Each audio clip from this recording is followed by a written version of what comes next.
Dana, listen, every time we have somebody that ends up sideways with the UFC, they have two things in common. First off, they've always been released, and second off, they end up sideways with whatever other organization they go to. Most recently is a young man who was given a huge opportunity, put on The Ultimate Fighter, put in the UFC time and time again. His name is Matt Riddle. What are your thoughts on this gentleman?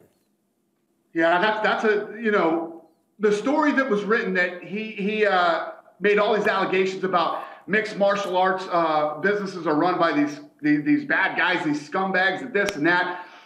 Whoever gave you that quote is a pussy and a fucking faggot. I'm not going to say every guy that fights for us is a great guy, because believe me, we got some real idiots that fight for us too. It is what it is. But can you name some names on that? Easily. You can't fix stupid. You can't. You're not going to disrespect me. They want that fucking money so bad. Never seen such fucking crybabies in my whole life as the heavyweights. You know, does Matt Riddle sell any more tickets? Does he sell any more pay-per-views? The guy's fighting on the prelims, okay? He's fighting his way up to get the opportunity to possibly someday become a big star in the sport.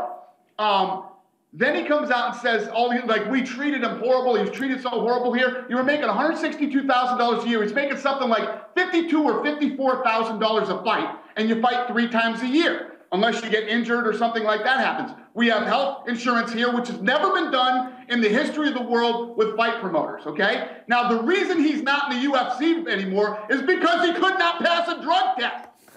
The guy couldn't pass a drug test, okay? Oh. What? He tests positive for cocaine. Enters rehab.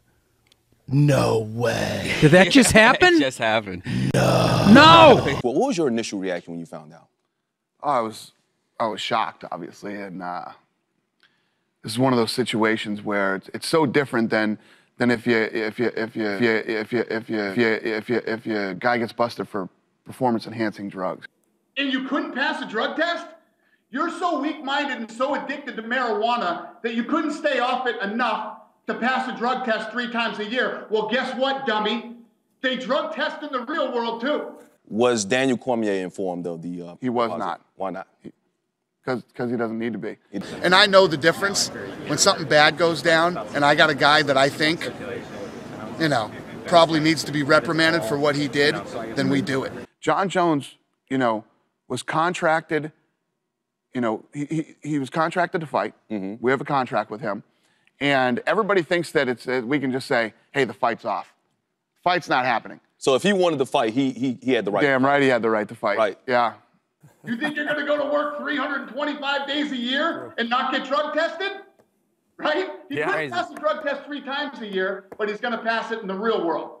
Right? And I want to know where this rocket scientist is going to go and make $100-something thousand a year. Right?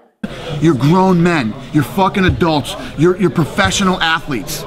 How many fucking times do you have to be told not to do this? To the point to where you just completely blow your entire fucking career?